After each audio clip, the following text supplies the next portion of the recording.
to stand here in front of brothers and sisters, friends, people from Mount Vernon to honor my partner in Black Westchester magazine, my brother A.J. Woodson, who is the editor-in-chief. Keeping it real brief, Black Westchester magazine was started because we noticed that the stories of Black people in Westchester wasn't told through News 12 and the Journal News and Fios. And while AJ was living in Atlanta, we always talked about it. So when he came up to take care of his mother, there was a situation where five Black parole officers was pulled over in a parole car in Rockland County, and they had guns pulled on them by a group of town police officers. And we had a press conference in defending these brothers and sisters. And AJ was there, and he put the pen to the paper, and that was the first article of Black Westchester magazine, talking about racial injustice of Black officers in Westchester County, Rockland County, and the state of New York. A friend of mine, Russell Johnson, who's in the music business, he always said that a movement needs a soundtrack, right? Back in the 60s and 70s, there were soundtracks to the movements, to the civil rights movement, to the Black Power movement.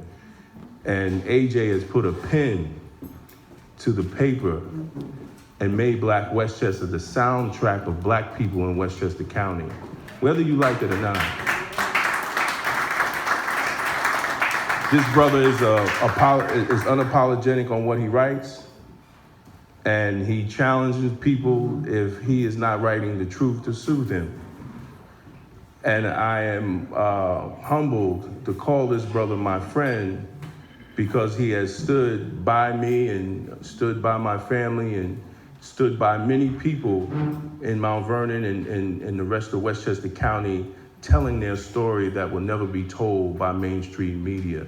So let's give a round of applause for my brother, the editor-in-chief of Black Westchester magazine, A.J. Woodson.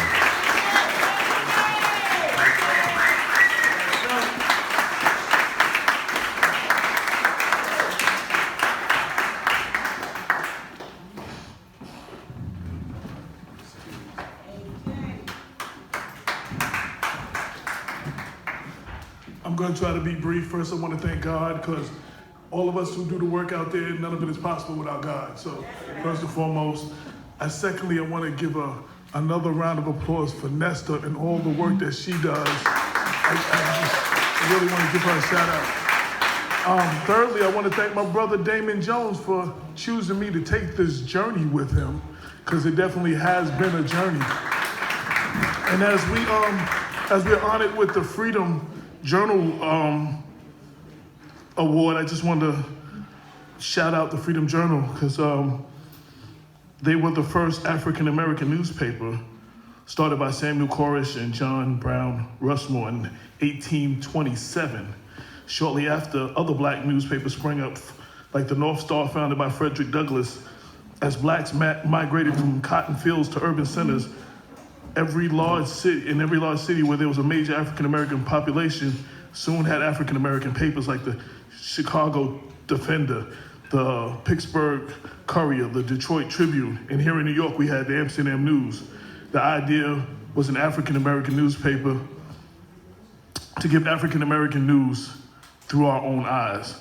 Locally here in Westchester, we had two newspapers that carried on the tradition for a while. There was the Westchester Observer, a Black weekly dedicated to justice for all from 1948 to 1986, with Mount Vernonite Ben E. Anderson, who served as the publication's publisher. And then we have the Westchester County Press, who has just celebrated their 90th anniversary and has for a long time been the sole voice of African Americans in Westchester, with Sandra Blackwell serving as president, publisher, and editor. In 2014, Damon and myself founded Black Westchester Magazine, an online news magazine to continue the fight for liberation and rights, demonstrate racial pride, hold our elected officials' feet to the fire when necessary, and inform the readers with news and events affecting African American in the community. In August 2017, Celebrating our 3-year anniversary, we proudly released our first print edition, a 24-page free monthly newspaper distributed through Westchester and the surrounding area. Our goal was to unapologetically deliver the news with a Black point of view to our community.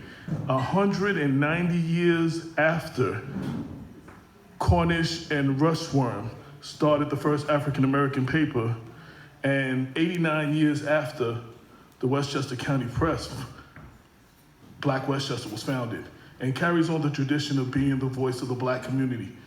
Without the road of all of those papers before us that paved the way, there would be no Black Westchester.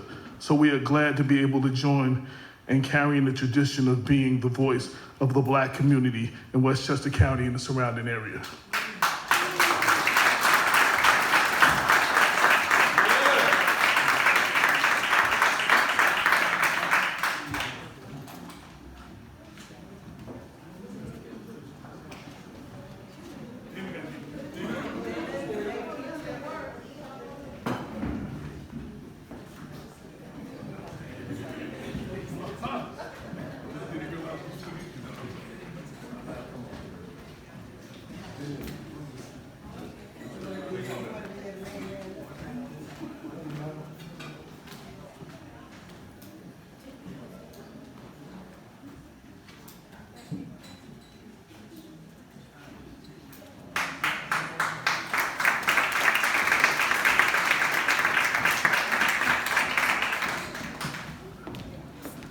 All right, next person up